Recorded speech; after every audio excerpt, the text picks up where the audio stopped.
In today's episode, I'm giving you one example of when I trust my intuition and what happens when I do.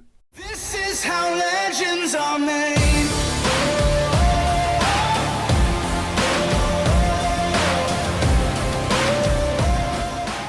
Hi there, and thanks for joining me on today's episode. I was going to just share with you about my day. And it's been a busy one in the morning. Had a client's call come through. Actually, not a call directly, but actually a call back. Often after seeing clients for a while, I leave a bit of a gap, let them make the changes thereafter.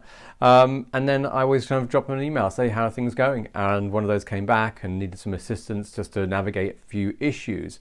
And I love doing that. I love being able to do a bit more, but also being always available if people need some help. I think sometimes we can get to a place where, it's just transactional, one thing for one thing. But in this case, it's about, look, how can I help out? What can I do for you? How can I help you more? And keeping that open opportunity is really valuable, and I love doing that.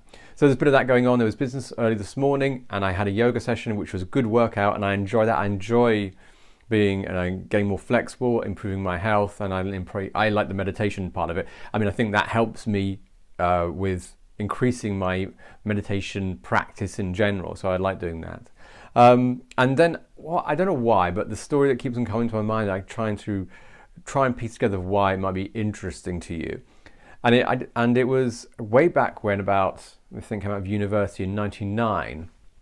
I know that I'd come out of university and been a very intense period, had gotten married, delivered my thesis, and was living up in North London, out near Arsenal Stadium. And I don't know why it was. I just came over a real strong desire to find some work that was not in London.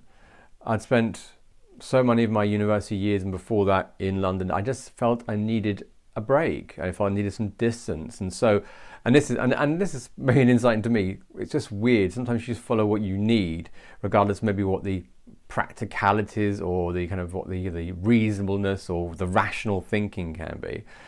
So I decided to find a job, and I found one out in Oxford University, working in the bookshop. It was part-time, it wasn't full-time, but it was enough just to kind of pay bills and so on. But I used to take my motorbike every time I had to go in. I think it's about 3 or 4 times a week, maybe 3 times.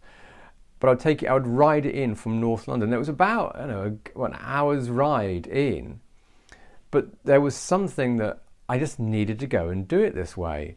And I don't know if it's stubborn, but it was very much, when you feel you feel naturally inclined to something, you think, I really feel like chocolate, or I really feel like a glass of wine, or I really feel like something, your body gives you an indication, a signal. It was the same for me in doing this. It was just a natural sense, this is the right thing to do.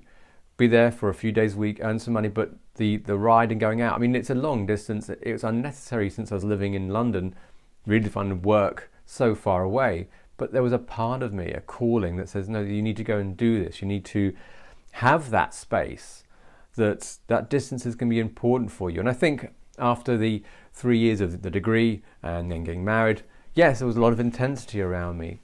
And I think I quit it. I can't remember why I quit it. I think it was maybe the distance, maybe other things had turned up, other opportunities were happening. But I remember it being a very peaceful time. I remember it being the right thing to do, despite the rationality of it being slightly skew-if, because going out to Oxford from North London seemed a bit crazy. But all I can say to you is it made sense for me. And sometimes, I don't know if this applies to you or how it might apply to you, but following how we feel, following those signals, you never know where they may lead. And ultimately, the more you trust in them, the more they'll guide you. And I think that little trip that I was going out, say 2 or 3 times a week to the bookshop, it was valuable. There was something inside there. I think I needed that peace and that space. And I certainly enjoyed doing it. And I suppose maybe because I knew it wasn't that important. I was getting something more from it than they were giving me. So I was getting some sort of recovery, some degree of healing, maybe not exactly the right word, but maybe I'm sure you get the impression. And so I found that very beneficial. And I think maybe sometimes you just need to follow your guts. You need to follow what you feel instinctively is, even doesn't seem rational. The part of you that's got a calling for it, back to that kind of the idea when you get a calling of a thing for a food that you want or a drink that you want. You know, there's a part of you that's answering some sort of question or need, and sometimes it's kind of interesting to explore it and to understand it. And certainly when I was kind of riding out there, that's how it felt. I can recall now how peaceful it felt for me. So I just wanted to share that. I don't know if the story is only valuable for you, but it was something that came to my mind. It's been rolling around in my mind for the last 2 or 3 days.